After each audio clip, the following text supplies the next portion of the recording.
Assalamualaikum warahmatullahi wabarakatuh. Jumpa lagi dengan saya Walid Umar. Pada video kali ini kita akan kembali membahas terkait pembelajaran kita terkait Docker container ya. Kebetulan saya juga lagi fokus belajar terkait pembelajaran terkait Docker container. Nah, di video sebelumnya kita sudah bahas panduan untuk melakukan konfigurasi load balancer ya pada Docker ya container menggunakan metode Docker Compose. Nah, pada video kali ini kita akan melakukan proses konfigurasi dan pembuatan web WordPress menggunakan CMS WordPress pada Docker container, di mana kita akan koneksikan antara kontainer WordPress-nya dan kontainer dari MySQL-nya ya. Oke, kita mulai saja proses konfigurasinya. Oke, pertama-tama kita masuk ke Visual Studio Code. Di sini kita akan membuat sebuah folder ya, yang akan kita gunakan sebagai folder project ya. Foldernya kita beri nama WordPress Web. Oke, kita enter. Selanjutnya kita bisa masuk ke folder tersebut ya, menggunakan terminal kita. Setelah itu kita akan membuat sebuah file ya, Docker Compose-nya .yaml. Selanjutnya di sini kita akan mulai mengetikkan ya script Docker Compose-nya. Jadi versionnya kita setting version 3. Di sini kita buat services ya, WordPress, image-nya kita pakai WordPress latest ya, yang terbaru. Selanjutnya di sini kita setting container name ya, nama dari kontainernya silakan ditentukan bebas. Setelah itu kita akan setting portnya ya, jadi kita akan publish di port 80. Jadi public portnya 80, local portnya 80. Di sini kita akan buat ya environment ya, sesuai dengan yang ada pada dokumentasi WordPress-nya. Kita akan setting beberapa parameter ya, beberapa environment seperti database hostnya itu MySQL, database user, database password, dan database WordPress database. Jadi kita setting passwordnya. Setelah itu kita setting WordPress database-nya ya, yang akan digunakan.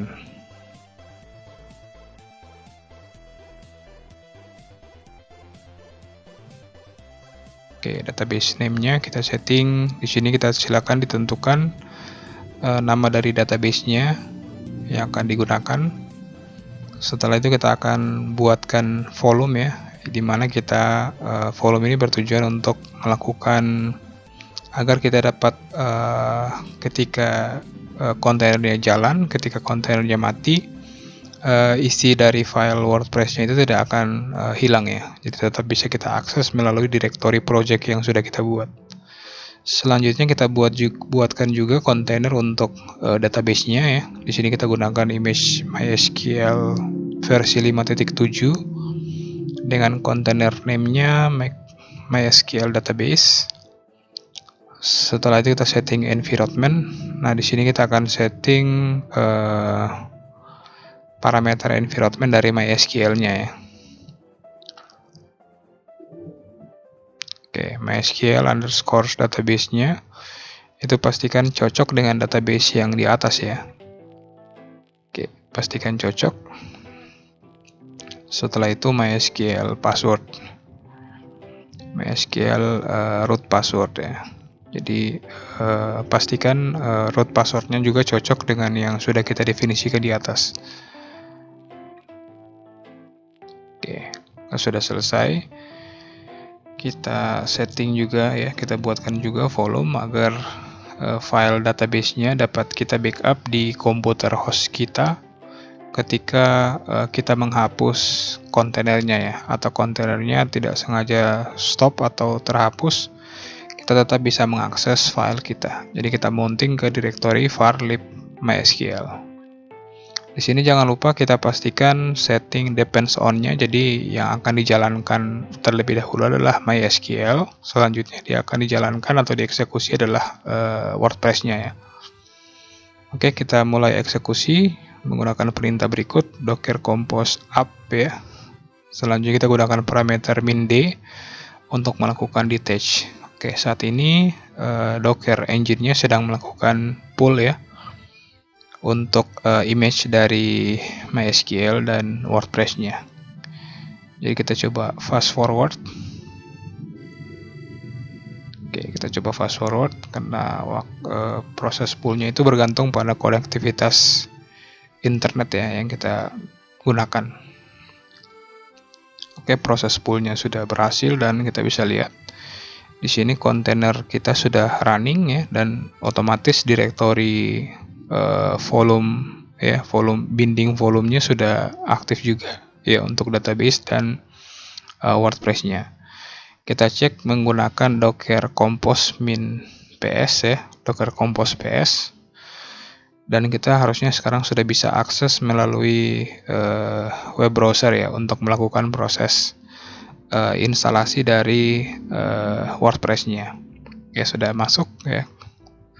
Tampaknya sudah masuk. Oke, kita bisa pilih bahasa dan kita bisa klik lanjut. Di sini judul site-nya ya, silakan disesuaikan. WordPress on Docker, kita beri nama. Oke, sandinya kita biarkan ya, default. Kita install. Oke, di sini kita bisa lihat ya konfigurasi database untuk terkoneksi kita sudah di skip ya, karena kita sudah mendefinisikan pada menu ya environment yang sudah kita lakukan sebelumnya ya. Oke, kita bisa lihat logs-nya juga ya, kalau ada yang error atau ada yang bermasalah kita bisa lihat melalui menu logs. Oke, proses instalasi dari WordPress-nya sudah berhasil. Sekarang kita harusnya sudah bisa login ya menggunakan username dan password. Oke, kita login. Oke, kita sudah masuk ke dashboard. Kita bisa masuk ke tampilan depan ya, front page-nya. Kita akan di sini akan coba untuk membuat sebuah postingan blog yang baru. Oke, misalnya buat postingan.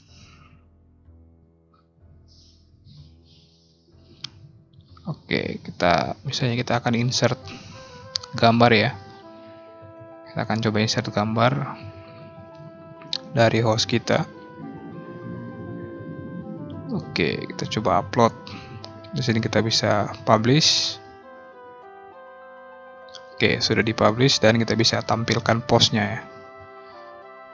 Oke, kita sudah berhasil buat sebuah contoh postingan ya pada halaman WordPress-nya ya. Oke, ini postingannya juga sudah terpublish pada halaman beranda website kita. Oke, selanjutnya kita juga bisa melakukan pemantauan ya. Jadi selain melihat ini, kita juga bisa lihat file konfigurasi dari Docker-nya ya. File konfigurasi volumenya, jadi semuanya kita bisa akses melalui komputer host kita ya.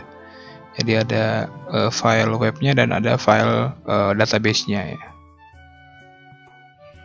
Jadi meskipun kita berganti kontainer, kita tetap bisa melakukan attach ya volume yang sudah ada ke direktori yang kita inginkan ya pada kontainer.